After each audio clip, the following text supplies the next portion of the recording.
tinggal kan gitu adiknya, tapi ya namanya kakak ya, mungkin juga pengen ngelihat adiknya terakhir kali, tapi nggak mungkin orang mau udah dimakamin langsung malam ini juga kok. Mereka aliran yang ini gitu loh. Jadi sebisa mungkin secepatnya mungkin jam 5 meninggal langsung jam 9 ini nanti langsung dimakamin di Malang lagi tempatnya, Jawa Timur. Gitu. Oke, oke teman-teman sudah dapat? Oke, strategi map untuk grupnya Pak Victor udah jadi? Sudah, Bu. Udah ada? Sudah, Bu. Oke, silakan mau ditulis di chat atau langsung Langsung aja disampaikan? mungkin, Bu. Langsung aja ya, Bu. Oke ya, silakan. Strategi mapnya untuk grup Pak Victor, grup sales and marketing. Gimana? Mas Nana, Pak Victor? silakan. Silakan Oke. Pak Victor. Oke, baik. Terima kasih Pak Victor. Bu, jadi on discuss dengan Pak Victor untuk strategi map di kelompok satu itu ke Departemen Sales Promotion. Di mana untuk strategi map Departemen Sales Promotion di Pizza DNR ini kami menggunakan pendekatan balance scorecard ya Bu ya. Agar strategi promosinya tuh Ya. enggak hanya fokus pada penjualan jangka pendek, tapi kita Oke. juga berkelanjutan bisnis gitu. Nah, dimulai dari eh, perspektif learning and growth-nya di tahap ini apa namanya? Kami menekankan pentingnya tuh pengembangan kompetensi kepada tim, khususnya tim sales dan marketing tuh harus punya semacam kemampuan digital marketing, AI atau memahami data analitik gitu, Bu. Serta memiliki Oke. skill komunikasi itu pasti penting. Merujuk kemana? Merujuknya adalah kepada upselling yang baik supaya orang-orang bisa repeat order karena tagline-nya tadi menarik. Eh, Lalu selain itu paham atau menggunakan tool digital seperti dashboard performa iklan tuh supaya lebih gapah apa ya? Lebih bukan apa ya? Bukan gapah apa? Terbiasa Ya. gitu loh, Bu. Oke. Das, eh, punya data. Skillful, Hmm? lebih skillful, lebih Iya, skillful, betul, skillful. betul. Dan customer database menjadi fondasi penting pastinya ya, Bu ya. Karena kan tanpa tim yang kompeten dan sistem yang mendukung, strategi promosi itu tidak akan berjalan seperti optimal. Gitu. Oke. Lalu eh, untuk bagian saya ini selanjutnya pada perspektif internal proses sudah pasti. Jadi kita sebagai pengusaha startup ini menyusun kalender promosi bulanan secara terencana. Ada action plan, ada planning Oke. bisnisnya, bukan promo yang spontan tanpa analisa ya Bu ya. Jadi kita benar-benar analyze apa yang menjadi tujuan utama kita untuk berkampanye ini. Jadi setiap Hmm. setiap kita promosi, setiap kita kampanye, setiap kita bikin konten untuk produk ini itu memiliki targetnya yang jelas. Kalau kata Oke. media sosial itu algoritma ya Bu ya. Karena di Ya. dunia nyata juga kita perlu eh, peningkatan traffic gitu loh. Engagement Ya. atau konversi penjualan gitu. Karena Ya. juga kita harus apa ya menetapkan kayak semacam standar respon cepat gitu terhadap order. Karena sekarang tuh bukan siapa yang paling bagus, bukan siapa yang paling enak, tapi siapa yang paling cepat gitu. Dan ini berlaku di dalam usaha apapun, mau jasa, mau produk, itu respon cepat itu sekarang yang paling banget viral, yang paling banget diminati sama orang-orang gitu Mm-mm. terhadap order, pertanyaan pelanggan, respon cepat terhadap ulasan, kalau misalnya di komplain dan sebagainya. Selain itu, Oke. kita juga perlu yang namanya evaluasi ROI ya. Jadi dilakukan Oke. secara rutin agar biaya marketing itu tetap efisien gitu Bu. Kita kita Oke. harus tetap mengontrol walaupun kita harus promo jor-joran, bakar duit, tapi kita harus kontrol resultnya apa. Walaupun everything happen for a reason, kita juga effort resultnya itu harus sesuai dengan apa yang kita budgetin. Ya. Mungkin poin Oke. selanjutnya dilanjut sama Pak Victor. Silakan Pak. Oke, tadi Mas Nana sampai di poin berapa, Mas? Dua. ROI, udah sampai ROI, return on investment dari marketing. Poin tiga sampai internal proses. Ah. Di Bapak berarti saya poin 3 ya, perspektifnya. enggak, Bapak sekarang ke perspektif customer, sorry. Perspektif customer ya. Dari saya lanjutkan di poin 3 itu perspektif. Nge-freeze. Oke, Pak Pik, cek. oke. Udah kedengeran? Ya, udah Oke, Pak. Pak, lanjut, Pak. Ya, sorry. Sinyalnya agak kurang bagus nih. Jadi di kita poin yang nomor 3 itu adalah perspektif customer, atau kita bagaimana sih membangun perspektif di sisi pelanggan tentang produk yang kita ada dua bagian di sini. Yang pertama pasti adalah brand awareness.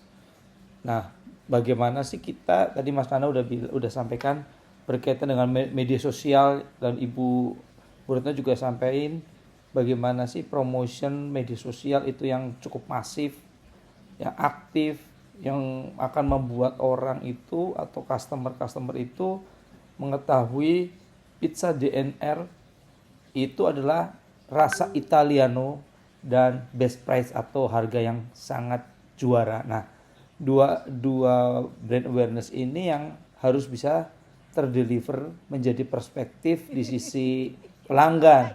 Aduh, wah cek ya. Ya, bagaimana rasa Italiano dan harga juara itu bisa terdeliver menjadi perspektif tentang pizza DNR di customer. Nah, ini peran dari sosial media. Nah, yang kedua di bagian perspektif customer ini adalah bagaimana sih repeat order itu bisa terjadi dan kepuasan dari customer itu bisa didapat. Nah, itu bisa dilakukan dengan promo yang menarik. Ada berbagai macam cara seperti misalkan ada loyalty program, beli 2 gratis 1. Ya, ini sangat bagus untuk bisa membuat pelanggan yang sudah pernah beli akan kembali lagi untuk beli. Nah, yang keempat itu adalah financial perspektif atau perspektif di sisi keuangan. Nah, ini pasti yang diharapkan dari seorang pemilik bisnis atau CEO, di mana yang pertama adalah efisiensi biaya di promosi dengan strategi digital yang tepat, ya Ibu, sorry. Ya, seminimal mungkin. Ya, nah ini ada dua hal yang harus diperhatikan di perspektif finansial. Yang pertama itu bagaimana menggunakan digital marketing yang tepat agar media yang dipakai itu benar-benar bisa sampai sedekat mungkin dengan calon customer kita. Dan zaman sekarang udah nggak perlu pakai brosur fisik lagi. Kita udah benar-benar bisa pakai digital, pakai sosial media, TikTok dan lain sebagainya. Itu benar-benar sangat efisien. Otomatis efisiensi di biaya promosi ini bisa didapat. Otomatis putus. Ya, oke. Otomatis operasional dari sisi promotion itu bisa turun dan laba pasti meningkat. Yang kedua di bagian ini adalah pertumbuhan revenue, penjualan yang harus bisa dikejar untuk bisa naik secara konsisten, bukan hanya sesaat. Konsisten akan membantu modal untuk bisa membantu pengembalian atau ROI itu, Bu. Nah, yang kelima itu analisis cause effect atau bisa disebut sebab akibat ya. Nah, dengan prinsip cascading down to goals itu setiap elemen itu bisa setiap bagian itu bisa menjadi tim yang kompeten, itu learning tadi. Terus bisa membuat promo yang paling efektif dan respon internal proses. Ya, yang selanjutnya jika promonya bagus, plannya bagus, customer akan jadi loyal dan puas. Yang selanjutnya juga pada saat customer loyal dan sering membeli, maka sales dan profit akan naik. Nah, ini bagian finansial. Dan bagian sales dan profit akan naik. Nah, ini di bagian finansial. Jadi ini adalah sebab akibat apa yang kita lakukan akan berakibat ke apa. Itu, Bu. Terima kasih. Baik. Sudah hilang. Ya. Maaf. Internet saya parah ini. Internet, Bu, ini positif. Saya udah pakai kabel tetap naik turun. Mohon maaf. tethering handphone aja biasanya suka lebih kuat. Ya, habis ini saya coba pindah ke Pakai tethering handphone. loh. Ah, ah. Wifi ku di sini juga naik turun, jadi saya pakai tethering handphone. Ya, Jadi siap. Oke, sip. Sekarang dilanjutkan grupnya Mas Danar tentang bagian pembelian. Bagaimana studi map-nya departemen pembelian? Baik, Bu. Saya mulai duluan, teman-teman. Ya. Ya, untuk strategi map Departemen Pembelian, sebelum penjelasan strategi map pembelian, tentunya saya menjelaskan advantage, kompetitifnya, strateginya adalah tetap mengacu terhadap sebentar, Bu. terhadap cost leadership, Bu. Jadi Oke. gimana purchasing itu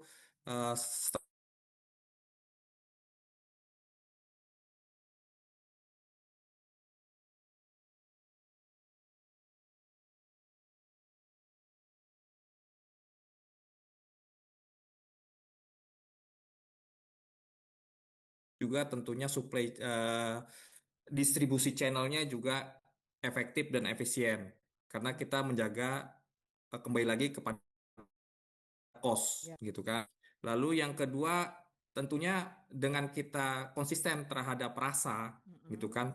Tentunya kita harus juga menjaga konsisten dari bahan baku, dari rasa, kualitas maupun harga di semua outlet. Nah, functional strategiknya adalah kita buat kontrak dengan supplier gitu dalam 1 tahun tidak boleh ada kenaikan harga gitu. Dan tentunya kami sebagai pembeli harus loyal juga ke supplier. Artinya tidak gonta-ganti supplier gitu untuk menjaga kestabilitasan. Dan tentunya selain cost leadership, yang kedua adalah kita harus bergaining posisi power ke supplier. Tentunya kita harus membangun hubungan jangka panjang dengan supplier, dengan kemitraan, kan dengan membangun sifat saling menguntungkan. Itu, Bu. Ya. Untuk selanjutnya, Mas Danan. Sip. Ya, baik. Terima kasih Pak Farid. Rekan-rekan semua, jadi yang disampaikan Pak Farid tadi 3 hal utama mengenai tujuan besar, tujuan dari purchasing itu sendiri. Jadi kalau tadi kami bayangkan di Departemen Purchasing, Pak Farid ini adalah Head of Departemen Purchasing-nya, saya dan Mas Imam ini adalah staff atau internal ini ya, prosesornya. Jadi dalam strategi map Departemen Purchasing, kami mencoba membagi ke dalam 4 aspek atau 4 perspektif. Perspektif pertama adalah mengenai finansial. Kemudian yang kedua adalah mengenai perspektif pelanggan. Lalu yang ketiga, nanti yang dijelaskan oleh Mas Imam mengenai perspektif proses dalam internal. Dan yang keempat adalah perspektif untuk pertumbuhan dan juga pembelajaran, evaluasi dan pertumbuhan seperti itu. Nah, pertama yang ingin saya jelaskan mengenai strategi Departemen Purchasing dari aspek finansial tadi. Jadi kita fokus dalam 3 tahun. 3 tahun rencana yang akan diimplementasikan. Tahun pertama coba kita bedah dengan negosiasi harga bulk dengan supplier utama. Ini tujuannya adalah untuk menekan biaya bahan baku. Tadi yang disampaikan Pak Farid, tujuan utama kita adalah soal cost, bagaimana ini efisien dan juga murah. Karena kan ini sesuai dengan visi kita tadi, yaitu harga lebih di bawah PHD, kemudian secara kualitasnya minimal sama lah. Jadi selama tahun pertama tadi negosiasi harga terutama untuk dengan supplier utama itu harus deal, harus jadi gitu. Karena banyak faktor tadi, kita ada 50 payung kontrak gitu ya, payung kontrak ya, selama 1 tahun tidak ada increase, nggak ada perubahan harga gitu. Macam payung kontrak itu. Jadi biar jelas dan ya kita yakin aja nanti sehingga kalau nanti kita buka di mana gitu mereka sudah siap dan juga kita tidak khawatir lagi nanti cari supplier di mana itu. Kemudian di tahun kedua dari finansial itu sendiri, nah misalkan tadi tahun pertama kita kontrak selama 1 tahun untuk negosiasi tadi, kemudian di tahun kedua kita sudah wanti-wanti nih sudah siap karena kita sudah punya pengalaman, kita punya evaluasi kemarin apa yang kurang, apa yang ini selama berjalannya kan pasti nggak sesuai rencana. Jadi kita perlu diversifikasi supplier. Ini untuk mengurangi resiko dan masukan. Ya, diversifikasi. Ini sangat sangat wajar sih dalam dunia food and beverage terutama ya, karena banyak sekali faktor yang supplier kalau ini supplier lihat bisnisnya kok moncer, bisnisnya kok ini, pasti dia akan semacam apa ya, nyari celah. Ini saya akan naik harga tahun ini. Nah itu yang harus kita wanti-wanti, sehingga diversifikasi di tahun kedua ini kita juga harus siap ancang-ancang dulu seperti itu. Kemudian setelah tahun kedua kita diversifikasi supplier itu, lalu tahun ketiga kita terapkan implementasi kontrak yang jangka panjang. Misal tadi 1 tahun, kita terapkan jadi 2 atau 3 tahun, sehingga stabilitas biaya ini terjaga. Jadi dalam ekspansi outlet itu kita sudah tidak memikirkan bagaimana nanti suppliernya, tapi ya udah kita fokus ke pengembangan, membutuhkan outlet baru, nyari karyawan, marketing dan lain sebagainya itu. Kemudian itu perspektif dari finansialnya. Lalu yang kedua adalah perspektif atau aspek dari internal outlet, terutama dari pelanggan. Jadi di tahun pertama kita harus memastikan bahwa mungkin 80 atau 90% outlet baru ya, itu mendapatkan bahan baku tepat waktu. Tantangan kita dalam mempunyai banyak outlet adalah bagaimana pengiriman atau supply chain bahan bakunya. Karena begitu itu tidak dalam terganggu, itu pasti akan mengganggu proses jalannya usaha nanti. Jadi memastikan bagaimana mendapatkan bahan baku tepat waktu ini sangat penting dalam proses outlet itu sendiri, masing-masing itu sendiri. Dan itu di tahun pertama. Jadi kita memastikan 80% atau 90% outlet itu mendapatkan bahan baku tepat waktu. Lalu di tahun keduanya kita menerapkan sistem feedback, terutama sistem evaluasi kualitas bahan baku secara rutin. Karena di bagian purchasing adalah fokusnya bagaimana satu outlet, masing-masing outlet itu tidak terganggu dalam pengelolaan bahan bakunya, stok, cheese, tepung, saus dan lain sebagainya. Jadi harus benar-benar terjaga gitu. Jadi di tahun kedua kita tetapkan sistem evaluasi tadi. Di tahun ketiga kita mencoba menerapkan semacam agreement atau kontrak yang khusus untuk delivery, dalam artian pengiriman tadi. Jadi kita terapkan agreement dengan supplier, yaitu 95% mereka harus patuh dengan pengiriman. Jadi kita sampaikan ke supplier bahwa kita deal kalau stok seminggu, dalam artian kita udah cek stok di masing-masing outlet itu seminggu, nanti seminggu di waktu itu juga kita harus sampaikan ke supplier, dalam artian untuk 1 minggu ke depan itu di masing-masing outlet sudah terisi, sudah terkirim barangnya. Jadi untuk menjaga stabilitas produk tadi. Seperti itu. Kemudian Mas Imam. Oke, terima kasih Mas Danar. Sudah dijelaskan juga oleh Pak Farid tentang strategi map untuk usaha pizza, di mana target 3 tahun itu akan membuka kurang lebih 50 branches ya, atau 50 cabang, 50 outlet, sorry. Saya melanjutkan untuk dari perspektif proses internal, dan yang keempat untuk perspektif pembelajaran dan pertumbuhan. Untuk perspektif proses internal di tahun pertama itu bagaimana tim purchasing membuat standarisasi daftar bahan baku inti. Jadi tahun pertama itu bagaimana membangun fondasi operasional yang stabil. Standarisasi ini meliputi menentukan spesifikasi tetap, merek bahan baku apa yang digunakan, lalu kualitasnya seperti apa, ukurannya berapa banyak atau berapa besar, lalu gramasi dan lain-lain. Tujuannya bagaimana menjaga konsistensi rasa, jadi terstandarisasi. Selanjutnya membuat daftar supplier yang di-approve ya, atau disetujui oleh tim, sehingga bahan baku yang diperoleh dari supplier tersebut memiliki standar kualitas yang sama. Selanjutnya menetapkan standar mutu, misalnya tekstur adonannya seperti apa, lalu berapa derajat, bagaimana pemanggangan pizzanya, terus kadar lele keju dan semacamnya, sehingga kualitas pizza yang dihasilkan juga menjadi terjaga.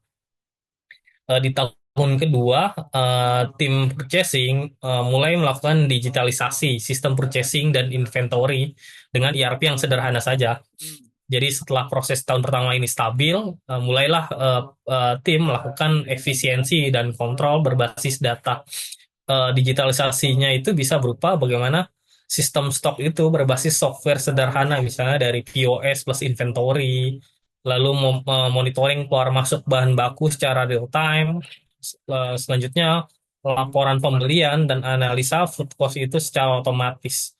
Tujuannya bagaimana untuk melakukan perencanaan pembelian berdasarkan data penjualan, lalu untuk mengurangi human error pencatatan, kan mungkin pada saat pencatatan apabila manual mungkin ada yang terlewat, Ya, iya istilahnya. Dan juga untuk menghindari kehilangan stok ya. dengan adanya digitalisasi ini.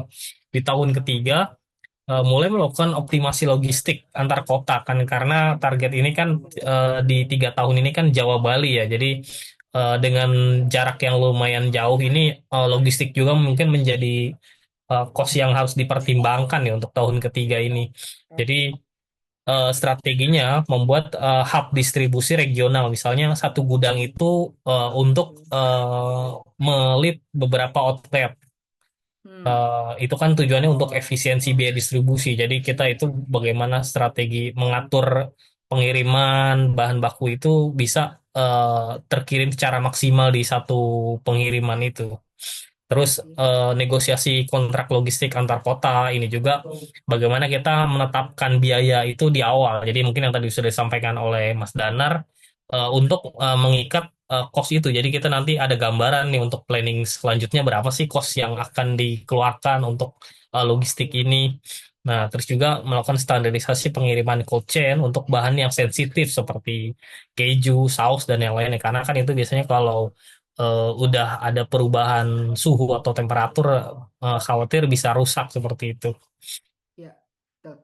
Kalau Dari dari kalau dari perspektif yang terakhir ini perspektif pembelajaran dan pertumbuhan. Di tahun pertama, bagaimana tim ini melakukan training tentang negosiasi dan kontrol kualitas. Eh, Materinya bisa berupa teknik negosiasi harga dan termin pembayaran. Jadi tim itu bagaimana bisa melakukan pendekatan dengan supplier atau vendor itu, misalnya ada beberapa vendor, kita bisa melakukan apa ya, mungkin cek and recheck ya masing-masing supplier itu, lalu melihat kualitas, yang terakhir melakukan negosiasi harga dan termin pembayaran. Ini tujuannya negosiasi harga juga kan bagaimana kita mendapatkan harga yang terbaik lah ya sesuai dengan kualitas. Termin pembayaran juga, misalnya awalnya kita hanya berapa hari atau berapa bulan, ini bisa kita negosiasi apabila kontrak jangka panjang itu terminnya bisa mundur lebih panjang. Jadi perusahaan juga cash flow-nya menjadi lebih leluasa. Jadi istilahnya bisa dipertimbangkan untuk pengembangan usaha. Yang selanjutnya bagaimana cara inspeksi kualitas bahan baku. Jadi tim itu bisa melakukan inspeksi atau penilaian seberapa bagus sih kualitas bahan baku dari setiap masing-masing vendor itu. Lalu yang terakhir juga dasar perhitungan food cost-nya. Jadi bisa memperkirakan berapa sih biaya yang akan timbul apabila kita menghitung dari masing-masing bahan baku yang ada. ya, ya. Selanjutnya membangun database supplier dengan rating performa. Jadi udah mulai nih kita melakukan sistem manajemen supplier. Jadi bisa mencakup historis harganya, terus ketepatan waktu pengiriman, konsistensi kualitas, dan fleksibilitas pembayarannya. Nah, yang terakhir, bagaimana kita mengembangkan tim supply chain itu untuk ekspansi yang lebih luas lagi. Oke.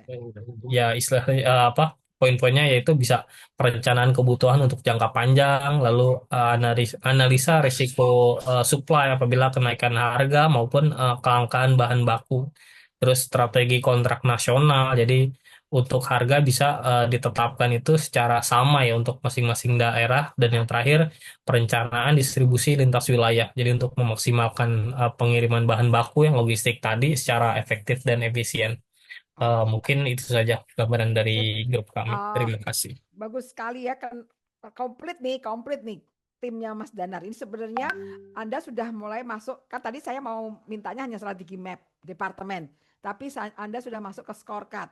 Jadi saya sudah nanti waktu nerangin ini sudah gampang nih. Tinggal ada lagi tools yang terakhir dari HR itu namanya dashboard. Itu yang laporan-laporan dikumpulkan ya, aggregate gitu ya. Itu adalah salah satu juga strategic tools yang dipakai untuk HR. Nah, kita lihat contohnya nih. Tadi Mas Khairulman udah ngomongin tentang maksimal tentang balance scorecard. Mas Dano juga ngomongin balance scorecard ya. Tadi sudah ada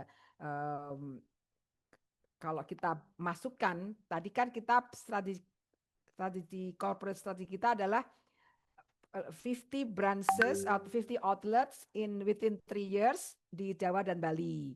Finansialnya tadi Anda bilangnya adalah cost leadership, ya kan? Customer-nya kalau kita suruh masukin customer base-nya apa? Customer ininya apa? Halo? Tadi customer-nya apa ya? Customer itu berarti mungkin dia dapatkan pizza dengan taste Italiano dengan cheap price atau reasonable price ya, bisa juga gitu. Untuk internal business prosesnya tadi It's 21 hours. bikin supplier apa tadi? Standarisasi ya. Supplier standarisasi. Kalau employees-nya dia harus tadi employee-nya harus digital literacy, terus apa lagi? Ya. Nah, ini semuanya bisa sebagai balance scorecard nih sama ya. Kalau ini contohnya dari Southwest Airlines dengan dia strategic brief-nya low cost leader, high quality customer service dan operational efficiency. Bagaimana caranya harus dapatkan profit yang tinggi. Profitnya didapatkan dengan lower cost dan increase revenue. Bagaimana dengan increase revenue didapatkan dengan more customers. More customer artinya dengan low fares dan on time flights. Kalau lower cost di situ akan fly fewer planes. Jadi tidak banyak yang jadi mungkin direction distance yang diganti ya. Kemudian low fares lainnya juga karena jumlah pesawat yang sedikit. Kemudian minimize meals and thrift. Jadi tidak ada lagi mungkin makanan besar yang diberikan, tapi cukup minuman sama snack aja. Seperti sekarang kalau kita terbang di beberapa pesawat yang low cost carrier itu kan tidak ada lagi makan. Kemudian minimize plane turnaround on ground. Karena biaya ground itu mahal ya. Jadi itu kalau karyawan kita di ground floors itu cepat kerjanya, mereka biaya sewa di grounds itu akan lebih murah. Jadi untuk karyawannya sendiri supaya ini cepat, ya harus karyawannya engage ground crew flare sama dengan supportive and high performance high practices. Tadi Mas Imam sama Mas Dana sudah mencerita tentang scorecard nih, ya. Nah ini sekarang ada perbandingan antara strategic HR objektif, HR delivery, dan KPI. Ini contoh saja ya secara finansialnya seperti apa, employee bagaimana, internal HR prosesnya gimana, learning and growth-nya gimana. Tadi semua sudah diterangkan ya, sudah diceritain sama teman-teman, jadi saya gampang nih kerjaannya. Ya, ini bisa buat contoh aja. Bagaimana kalau untuk financial strategic HR objektifnya ada improve labor cost efisiensi dan reduce turnover cost, maka HR-nya harus mengapain? Ya di sini optimize workforce planning dan retention of key talent. Kemudian KPI-nya labor cost harus berapa persen dari revenue. Jadi Bapak lebih kurang dari 30%. Voluntary turnover harus kurang dari 8%. Jadi ini semua contoh-contohnya aja HR scorecard yang ada measurement-nya ya. Oke. Ini contoh dashboard ya, biasanya kalau di perusahaan-perusahaan yang besar sudah punya nih setiap mingguan ada laporan bagaimana time to fill untuk employee, new hire turnover-nya berapa lama, quality of hire-nya bagaimana. Jadi orang-orang yang pas probation seperti apa ya. Ini contoh dashboard yang bisa HR dashboard yang bisa dibuat dengan sekarang sistem teknologi. Oke, kita break sebentar ya teman-teman ya, 10 menit boleh? 15 menit ya? Halo? Oke Bu. Ya, Bu. 15 menit, Baik, Bu. jadi Iya, Bu. kita sekarang jam 9 persis di jam saya. Oke, jam 9.15 kita kumpul lagi. Oke. Baik, Oke, Bu. baik Bu. Ya, break, kita stop share dulu.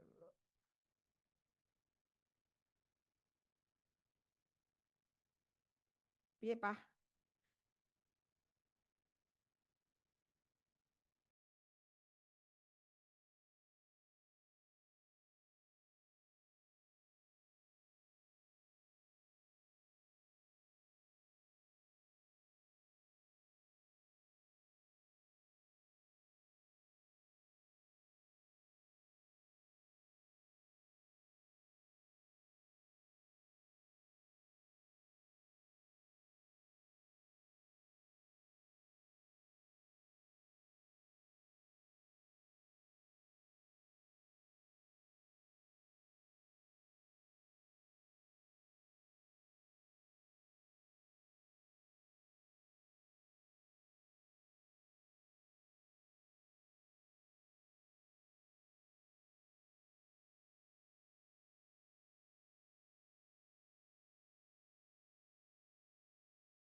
Oke, teman-teman, selamat kembali lagi. Kita lanjutkan ya.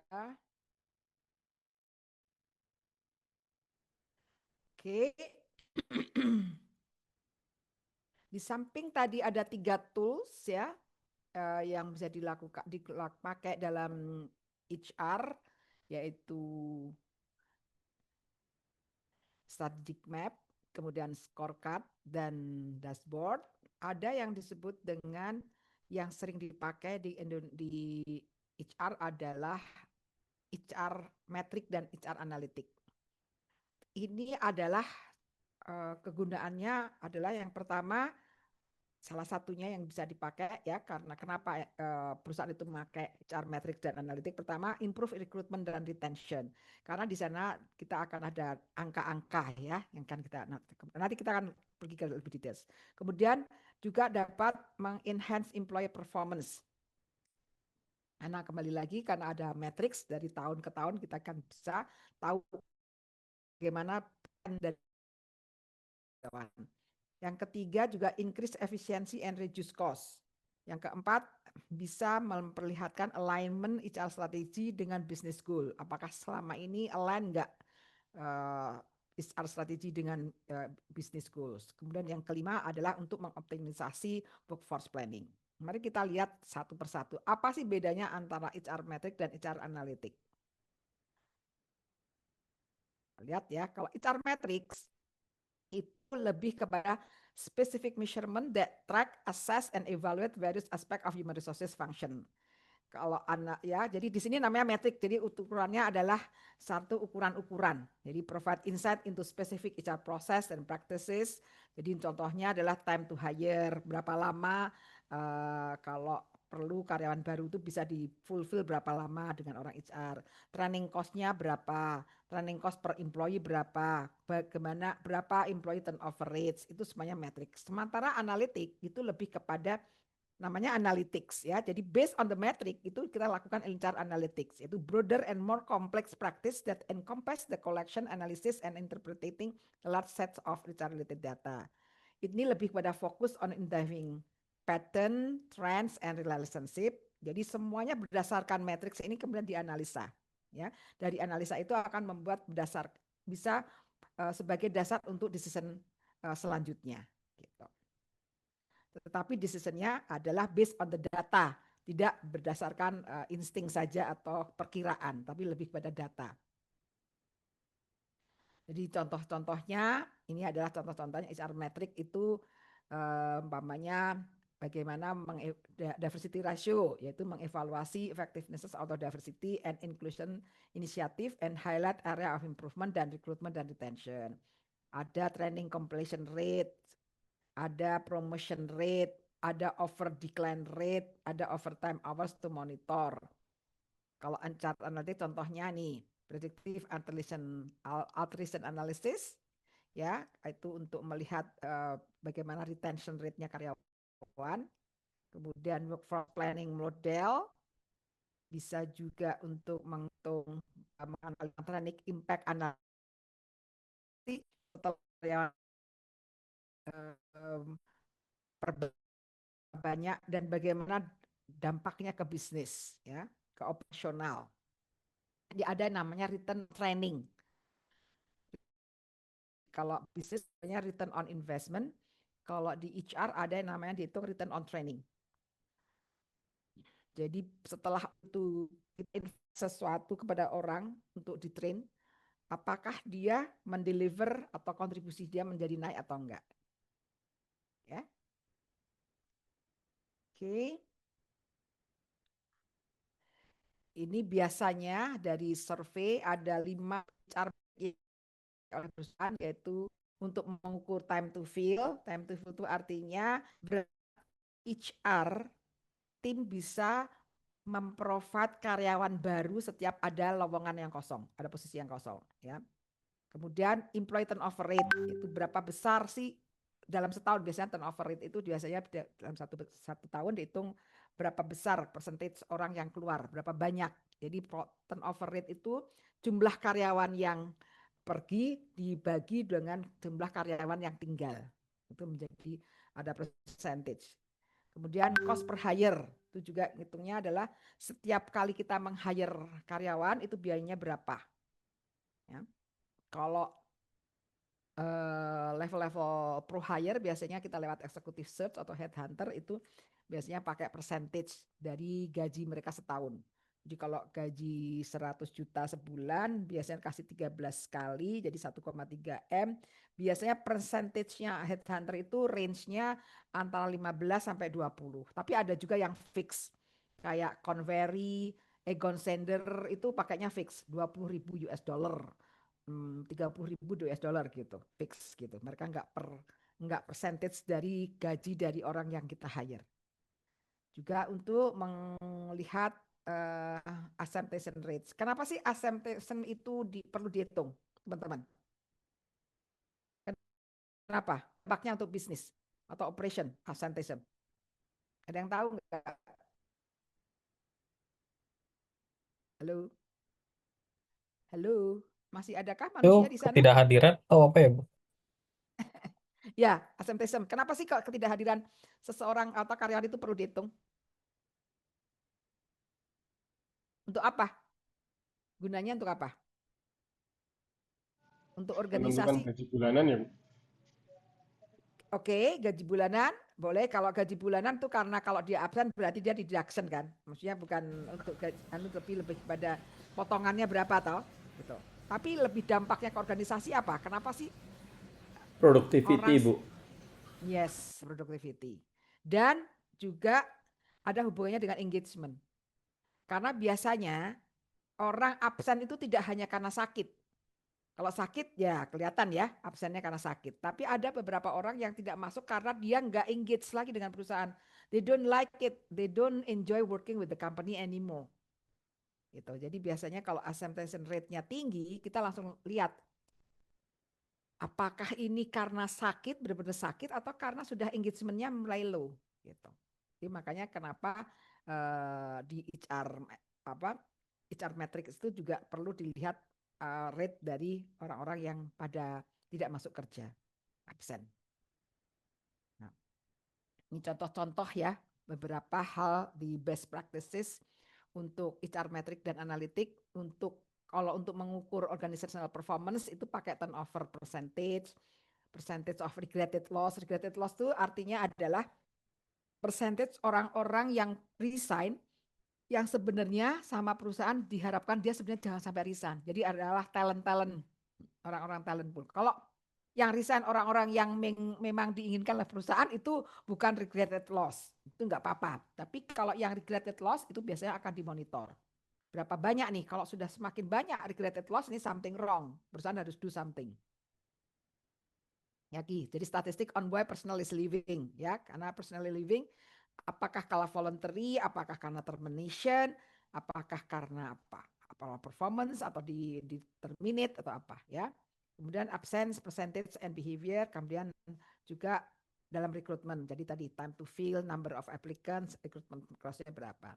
Kemudian untuk menilai HR operation, kita nilainya dari time to resolving HR self-service ticket. Jadi beberapa cepat sih orang HR mengatasi semua permasalahan-permasalahan yang ada dalam operation yang hubungannya dengan karyawan. Kemudian HR effectiveness tentang perception of HR service quality. Jadi bagaimana umpamanya kan perusahaan HR itu juga deliver semua service banyak hal ya. Umpamanya kalau ada komplain berapa cepat dihandle, kalau ada reimbursement berapa cepat dibayarkan, kalau ada orang sakit berapa cepat ada action dan sebagainya ya, service-service yang kayak itu. Oke. Ini set of human resources management. Ini tentang performance work system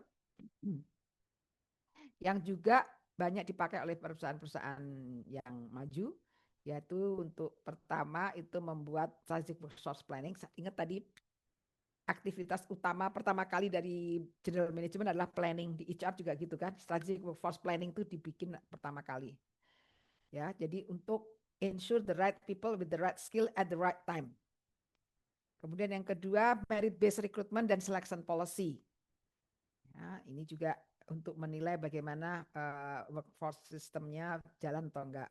Kemudian performance management system, yaitu align individual performance with organizational goals and practices.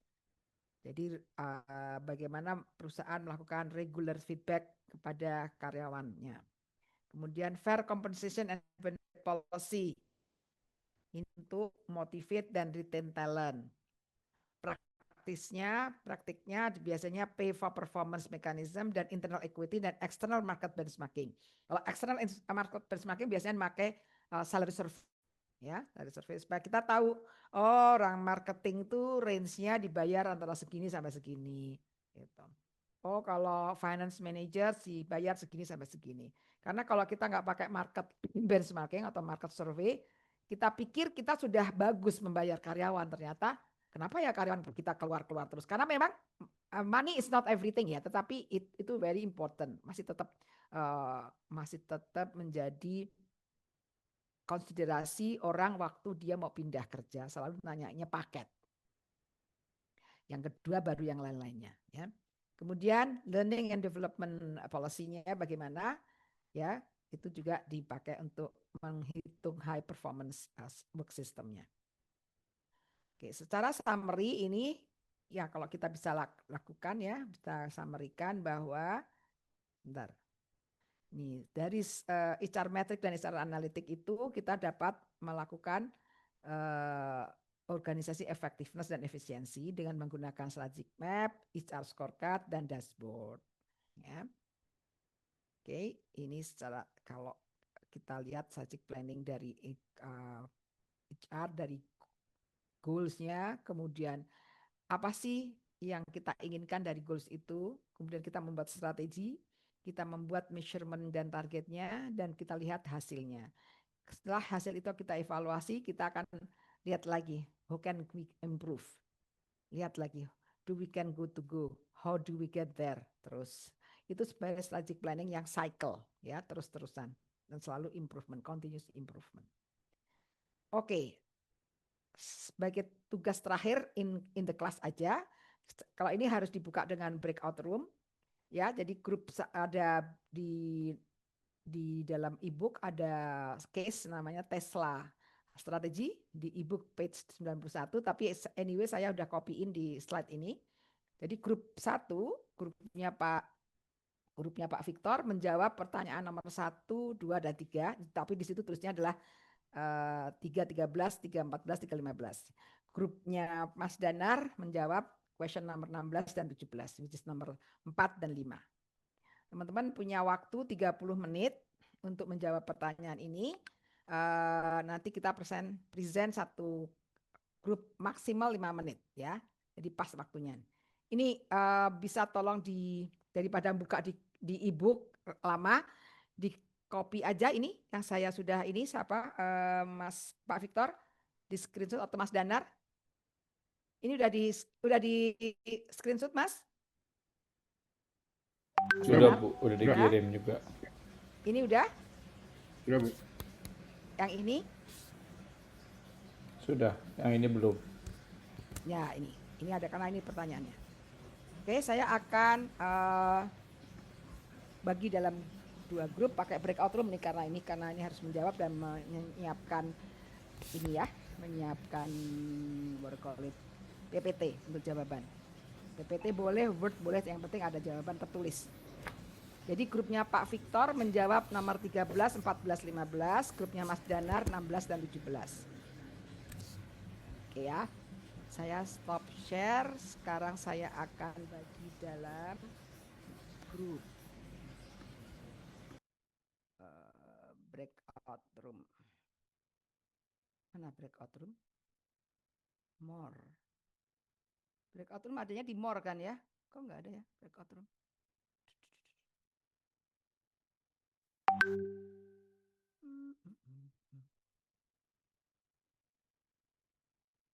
Bentar. Kok nggak ada breakout room? Ada biasanya breakout room ada di mana Mas? Di more kan ya? Kok nggak bisa? Pak Victor bisa bantu aku tak kasih code host code ya Pak Victor bikin grup ya. Saya coba Bu ya. Bentar, Pak Putra tak kasih dulu menjadi host.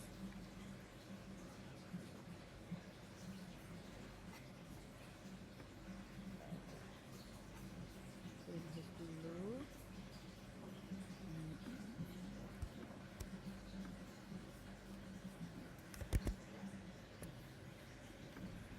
Terus namanya 14.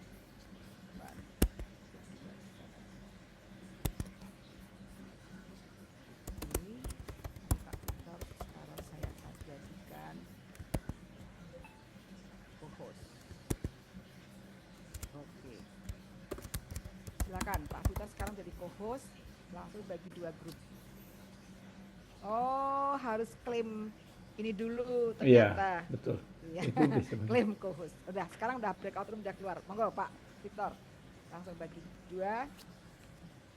Kita nanti saya akan ini ya 25 menit cukup saja ya, cukup ya.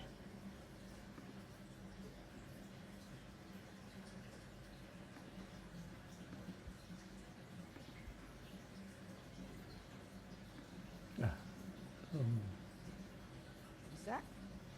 Bisa Bu. Ya pindahin dulu. Ya. Oke.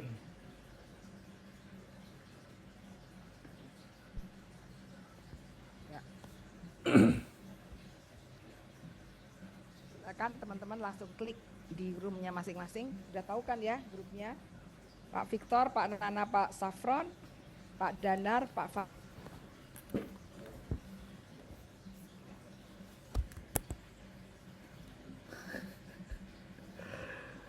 Kerjain nomor berapa nih Mas? Udah nggak apa-apa Pak, beres Pak, aman Pak. Oke. Nanti tinggal saya kasih bahannya, tinggal jelas. Siap. Saya bikin dulu ya. Oke. 5 menit. Oke. Ini 3.13, 3.14, 3.15 ya? Iya, ini kita 13, 14, 15. Oke. Apron jungle ini.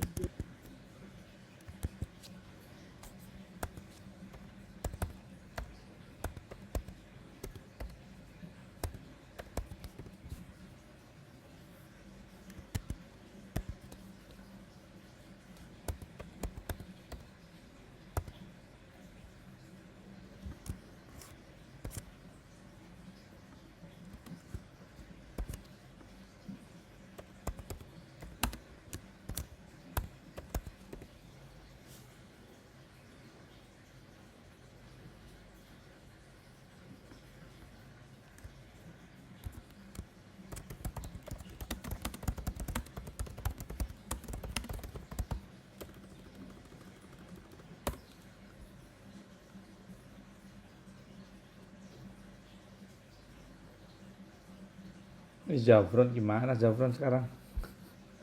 Dia tambah kacau aja.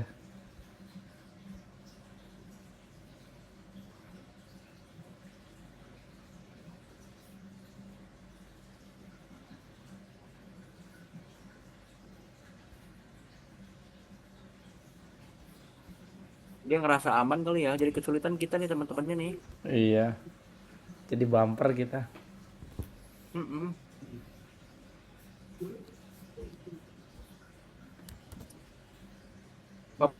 Pak Victor santai nih, beres nih. Oke.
Ntar ya Pak, satu soal lagi nih. Kita mau tiga soalnya. Lebih banyak.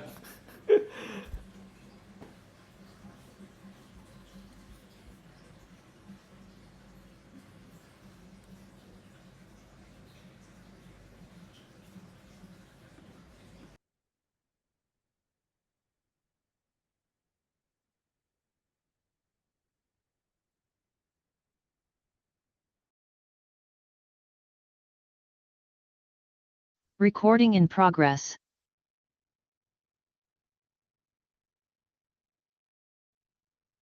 Oke, sudah kembali lagi semua di main room. Silakan grupnya Pak Victor bisa mulai presentasinya, menjawab 3 pertanyaan. Boleh dari grup 2 Bu. Kita soalnya kan 3 pertanyaan Bu. Lagi Kenapa? eh, Belum selesai. karena kan kita 3 pertanyaan ini lebih banyak, jadi masih tinggal finishing. Mungkin grup 2 dulu Bu. Oh, oke. Mm-mm. Oke, boleh grupnya Mas Danar udah selesai?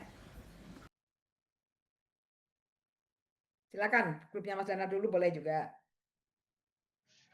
Baik Bu, kami dulu ya Bu. Saya share screen ya. Sebentar, setting dulu, Stan. Mas, saya yang present atau gimana, Mas? Iya Yang boleh. display. Pak Farid boleh Pak Farid. Iya, sebentar ya. Sebentar, Bu. Oke.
Aman Pak.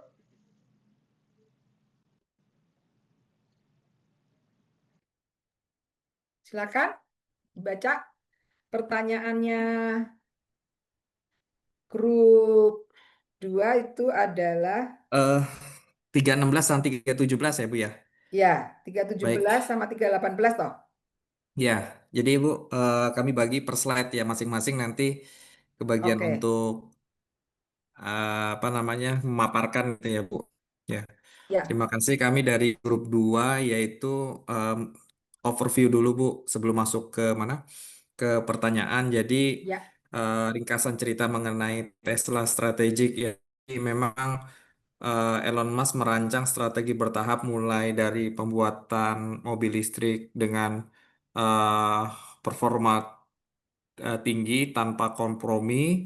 Jadi lalu memperluas jangkauannya ke mobil keluarga yang lebih terjangkau dan pada akhirnya mendukung ekosistem energi termasuk baterai, lalu pengisian ulang dikaitkan dengan energi surya.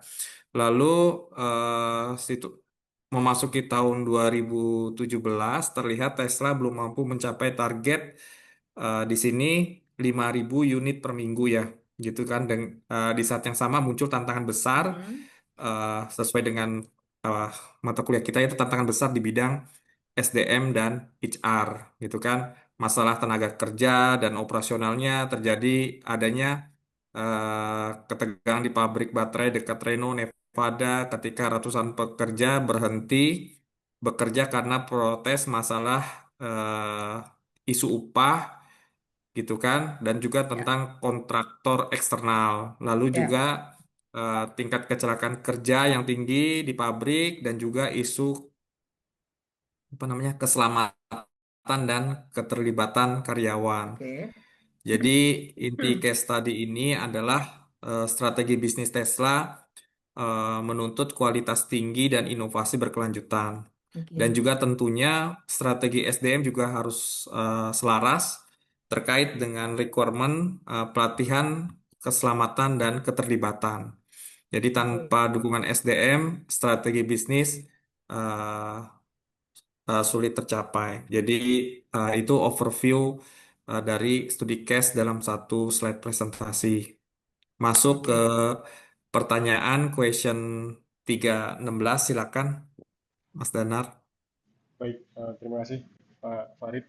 Ini saya menjawab untuk question yang 316, Bu. Jadi di pertanyaan 316 ini adalah kita diminta untuk memberikan contoh dari Tesla itu sendiri 4 strategi yang dibutuhkan dalam organizational outcome dan juga 4 strategi untuk workforce kompetensi dan behaviornya. Jadi kalau diskusi tadi ada masing-masing ada 4 poin. Yang pertama dari isu pertama adalah organizational outcomes-nya. Satu adalah produksi konsisten sesuai target. Jadi yang diharapkan dari bagaimana output dari organisasi ini adalah produksi dan visinya itu jelas sehingga produksi bisa tercapai sesuai targetnya.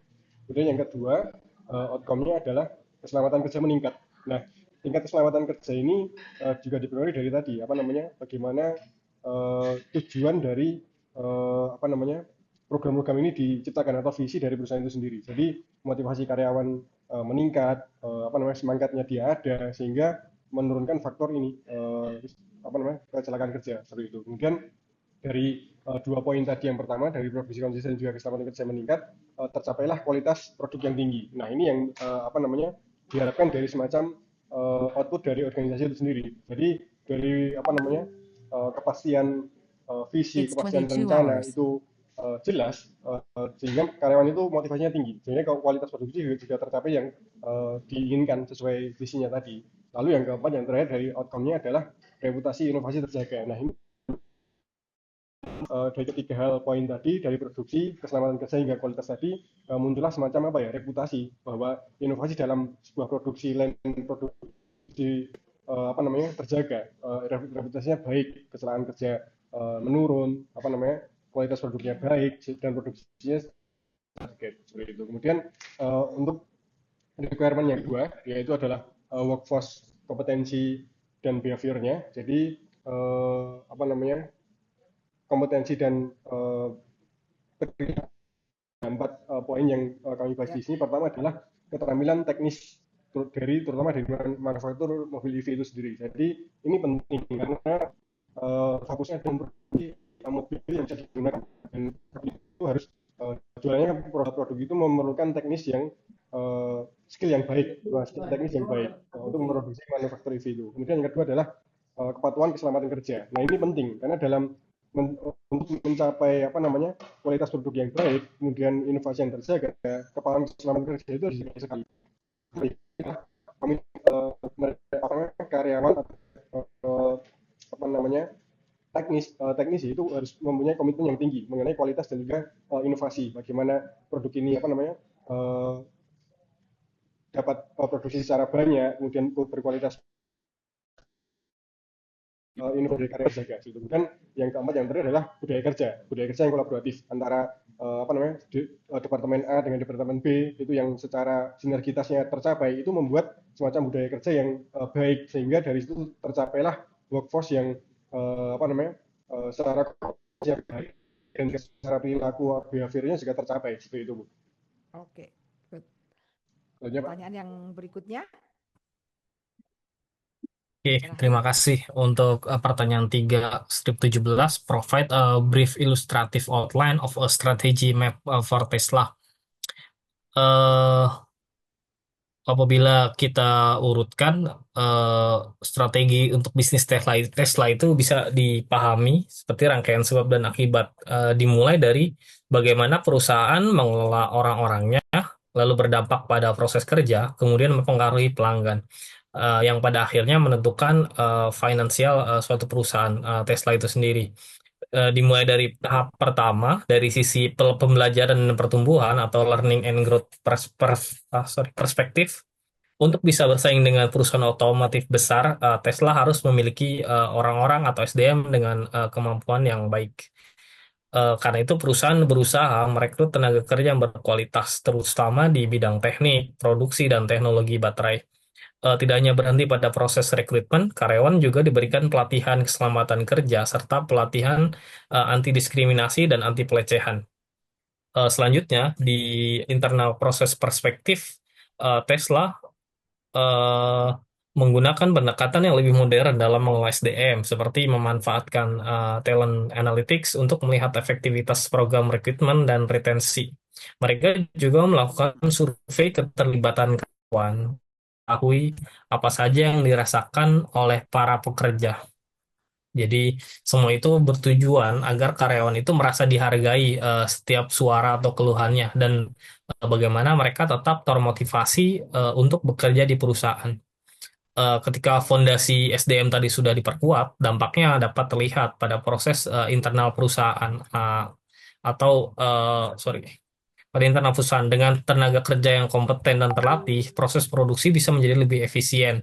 Jadi dengan target produksi yang tinggi seperti pada model 3 itu hanya bisa dicapai jika sistem bekerja berjalan rapi dan terkoordinasi. Pelatihan keselamatan juga membantu mengurangi angka kecelakaan kerja yang sebelumnya menjadi sorotan.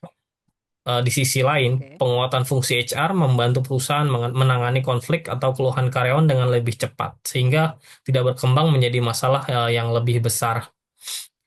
Jika proses internal tadi sudah berjalan dengan baik, hasilnya akan terlihat dari sisi pelanggan, di mana mobil listrik yang dihasilkan memiliki kualitas yang lebih terjaga. Inovasi teknologi tetap menjadi ciri khas Tesla, baik dari sisi baterai maupun dari performa kendaraan. Ketika pelanggan melihat bahwa produk yang mereka beli berkualitas dan perusahaan terus berinovasi, kepercayaan terhadap merek Tesla akan semakin kuat. Jadi reputasi sebagai produsen mobil listrik modern dan berteknologi tinggi pun semakin melekat pada Tesla. Dan pada akhirnya finansial perusahaan. Kualitas produk dan keterlibatan pelanggan mendukung peningkatan penjualan untuk model 3 yang ditargetkan menjadi mobil keluarga dengan harga lebih terjangkau. Jika penjualan meningkat dan proses produksi efisien, perusahaan dapat mencapai profitabilitas dalam jangka panjang. Selain itu, nilai pasar perusahaan pun akan ikut terdongkrak, seperti yang pernah terjadi ketika valuasi Tesla melampaui perusahaan otomotif besar lainnya. Oke, terima kasih. Untuk conclusion dari Pak Farid ya, silakan Pak. Pak Farid kesimpulan. Silakan Pak Farid. Masih di mute, Pak. Masih di mute.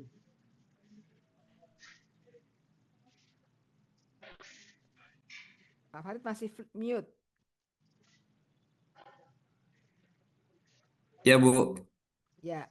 Ya, udah. Ya, jadi kesimpulannya adalah dari dua pertanyaan itu, Tesla menunjukkan pentingnya keselarasan dalam strategi bisnis dan HR. Lalu yang kedua adalah SDM bukan sekedar administrasi, melainkan faktor kunci keberhasilan strategi. Pak Sekian, Farid Bu. juga hilang nih suaranya. Halo. Hah? Masuk, coba Bu. diulang lagi Pak. Tadi hilang Pak suaranya. Ya. Gimana, Bu? Tadi masuk apa gimana, Bu? Hilang. Enggak, suaranya putus. Coba lagi. Jadi kesimpulannya gimana? Kuning soalnya memang anunya Pak Farid, sinyalnya. Nah, ini Bu. Jadi kesimpulannya adalah Tesla menunjukkan pentingnya keselarasan dalam strategi bisnis dan HR. Dan juga yang kedua adalah SDM bukan sekedar administrasi, melainkan faktor kunci keberhasilan strategi. Itulah kesimpulan dari yang bisa kami simpulkan dari dua pertanyaan itu. Baik, terima kasih Bu. Tolong kembali, terima kasih. Tolong kembali ke strategic map tadi, yang pertanyaan yang nomor 17. 18, strategic map. strategic map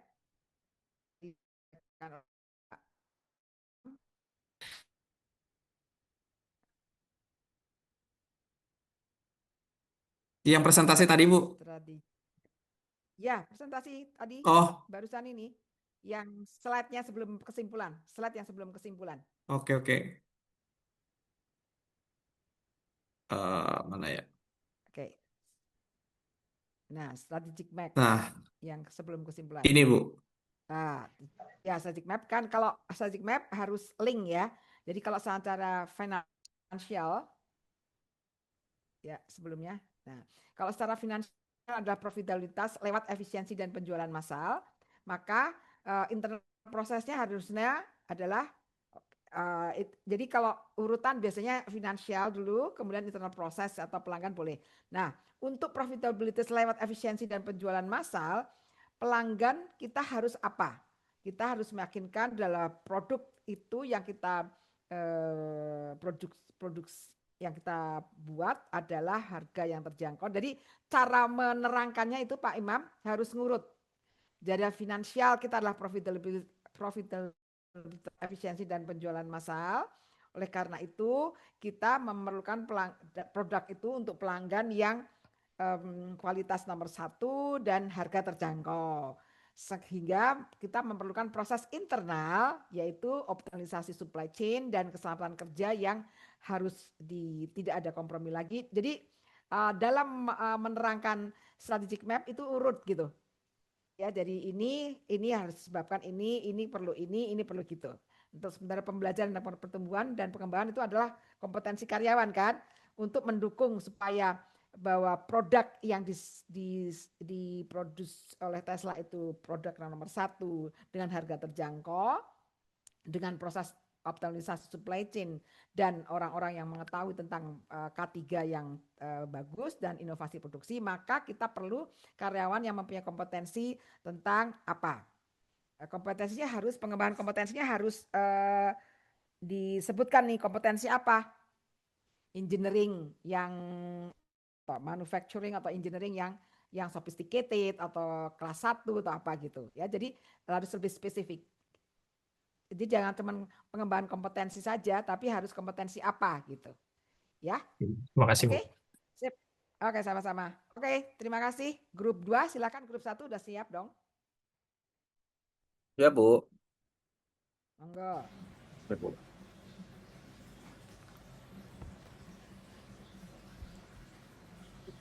Sudah kelihatan, Bu? Sudah. Oke, baik. Terima kasih, Bu. Jadi mohon maaf kita agak lama karena kita 3 soal. Dan ini grup 1, Victor dan Nana. Oke. Karena Mas Jafronnya nggak ada, jadi saya nggak tulis. Jagoan. Pasti jagoan lah, jagoan. Ya, jadi jagoan nggak apa-apa lah. Jadi kita akan membahas strategi HR Tesla sudah selaras dengan strategi bisnisnya. Apakah Tesla perlu program engagement seperti Kia-UK dan apa yang harus dilakukan jika saya menjadi CPO-nya Tesla. Oke. Oh, nggak bisa kan? Oke. Jadi ini pertanyaan 313. Apakah strategi HR Tesla konsisten dengan strategi bisnisnya? Tentu di sini ada 2 argumen ya dan tidaknya ya Bu ya. Jadi yang pertama di strategi bisnis Tesla adalah Tesla ingin menjadi produsen mobil listrik yang performanya tinggi tanpa kompromi. Artinya semua sistem termasuk HR itu harus mendukung standar tinggi tersebut, yaitu menghasilkan mobil listrik tanpa kompromi, standar tinggi, dan fokus pada inovasi dan performa, bersaing dengan perusahaan otomotif besar itu pastinya. Lalu, nah ini argumen ya-nya yang tadi saya sebutin. Di sini juga terdapat tinggi, yaitu pemutusan hubungan kerja berdasarkan evaluasi performa, mempertahankan karyawan yang terbaik pastinya ya, dan selaras dengan strategi yang tanpa kompromi. Lalu ada argumen tidaknya di sini, karena ya dan tidak tadi saya sampaikan bahwa terdapat accidents, rate tinggi dan konflik tenaga kerja. Jika ingin mobil tanpa kompromi ya sistem HR-nya juga nggak boleh memiliki celah. Di sini terlihat ada ketidakseimbangan gitu antara tuntutan performa dengan kesejahteraan. Jadi banyak konflik tenaga kerja dan isu serikat pekerja dan ketidakpuasan karyawan jelas ada di sini.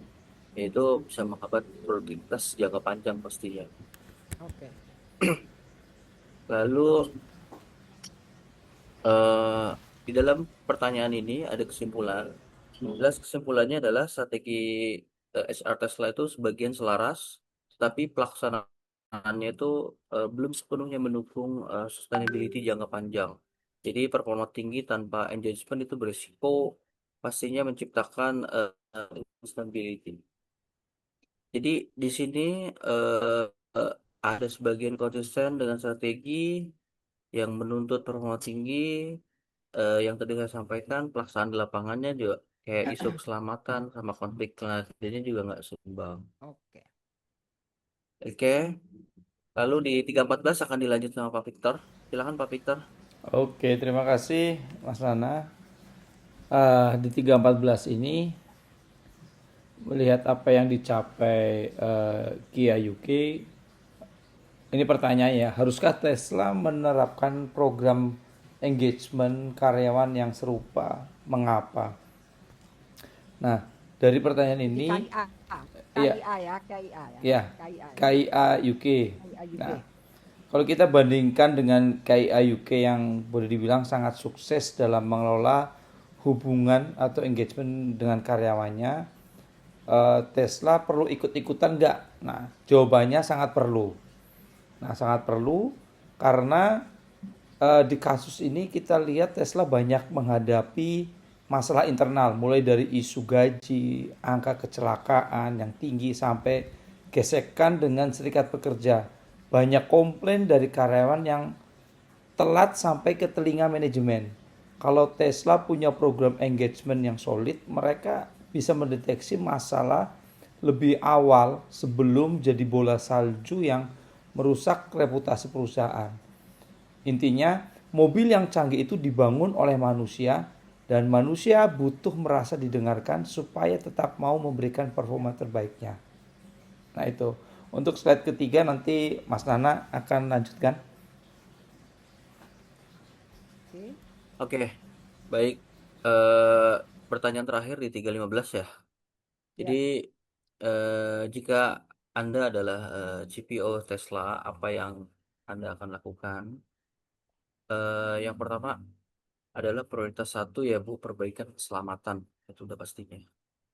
Di antaranya itu audit menyeluruh, target penurunan accident rate, sama KPI keselamatan untuk manajer. Tidak ada performa tanpa keselamatan, itu quote-nya. Lalu membangun kepercayaan, town hall rutin, saluran pengaduan anonim, terus percepatan penyelesaian sengketa, sama evaluasi terus kebijakan kerahasiaan, sehingga ini bisa meminimalis, bukan hanya meminimalis, cuma menghilangkan. Lalu selanjutnya adalah menyeimbangkan standar dan kesejahteraan. Tetap performa tinggi, kurangi kultur, sama fokus sama pelatihan ya, kayak training, coaching dan sebagainya. Lalu tentunya ada workforce planning dan skill development. Jadi HR juga harus jadi harus jadi partner strategis produksi. Lalu selanjutnya adalah penyelarasan strategi HR dengan target produksi yang tadi saya sampaikan. Lalu lalu membangun employer branding, yaitu komunikasi perbaikan sistem, program kompetensi talenta teknologi, sama karir path clarity. Jadi Tesla tidak hanya bersaing di pasar mobil gitu loh, tapi juga di pasar talenta gitu. Jadi gimana caranya orang lain tuh meniru Tesla, karena pasar talenta tuh lebih banyak menghasilkan yang terbaik. Nah, di sini ada penutupnya Bu. Jadi penutupnya adalah produk tanpa kompromi itu harus dihasilkan oleh manusia yang diberdayakan Strategi Yes. bisnis dan strategi SDM harus berjalan searah, jangan mencela-mencela, jangan setengah, karena pada akhirnya perusahaan hebat itu dibangun oleh sistem dan manusia yang kuat. Nggak Oke. ada sistem yang kuat, nggak ada manusia yang kuat juga, jadi sama-sama harus sistem dan manusia kuat. Oke. Itu tuh. Terima kasih. Keren. Keren. Nah, ini grup ini memang pintar presentasi semua ya. Ini kayaknya ada calon kader-kader partai semua ini nanti bisa Iya, wali kota Bu, wali kota. Wali kota, Mas Nana itu wali Bu, kota wali kota semangat Bogor ini. Bu. Keren. Makanya Oke, mau ambil teman-teman MBA Bu. ya, jadi memang kalau kita lihat strategi HR strateginya itu sebenarnya sudah sesuai, cuman memang mereka kurang memperhatikan manusianya ya. Jadi engagementnya dan kemudian orang-orang engineering yang pada keluar itu juga mereka kurang retentionnya juga. Oke, teman-teman, sekarang aku sudah selesai.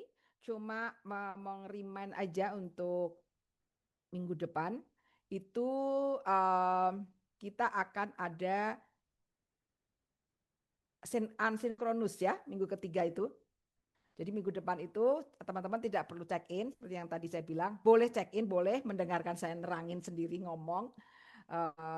Terus nanti akan ada individual assignment dan group assignment. Ada 2 assignment sih memang. Jadi itu assignment itu nanti sebagai tanda attendance dan juga nilai untuk individual dan group assignment. Gitu teman-teman. Oke, jadi terima kasih untuk malam ini. Maaf ini agak molor. Seperti biasa, tolong sebutkan di dalam chat 2 main lesson that you learn today dan 3 gaji dari HR tools. Silakan. Saya stop share. Ya, tolong tulis di chat room to everyone 2 main lesson that you learn today dan 3 tools dalam strategic tool. HR strategic tools. Ada 3 tuh tadi. Silakan.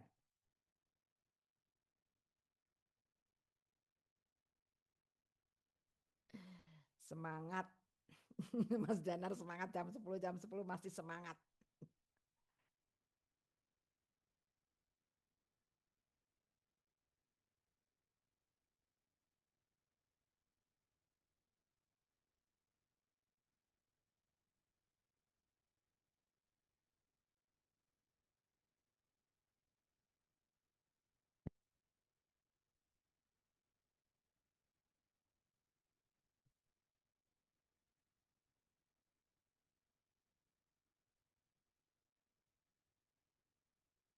Kalau yang sudah tulis menjawab pertanyaan bisa tinggalkan kelas ini dan terima kasih banyak. Saya tutup kelasnya dengan Assalamualaikum warahmatullahi wabarakatuh.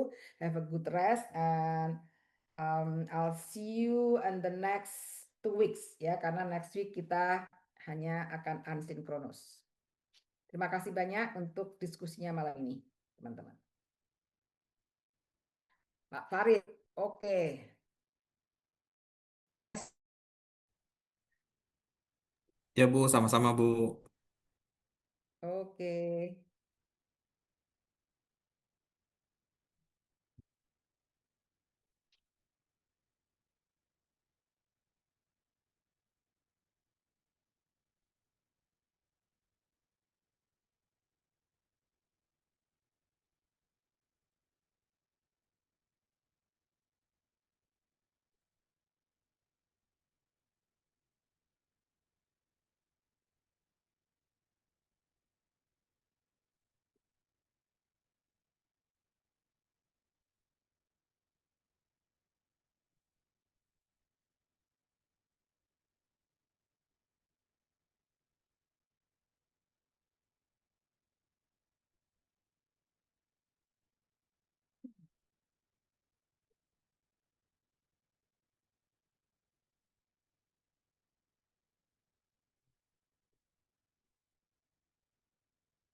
Oke, Pak Imam, very good.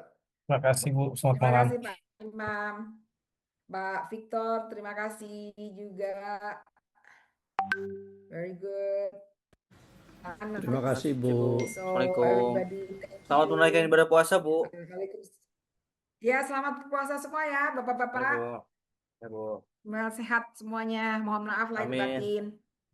Jangan lupa sahur ya, Bu. Oke. Ya, Bu, terima Ya, selamat kasih. sahur juga. Bentar lagi 3 jam. 3 jam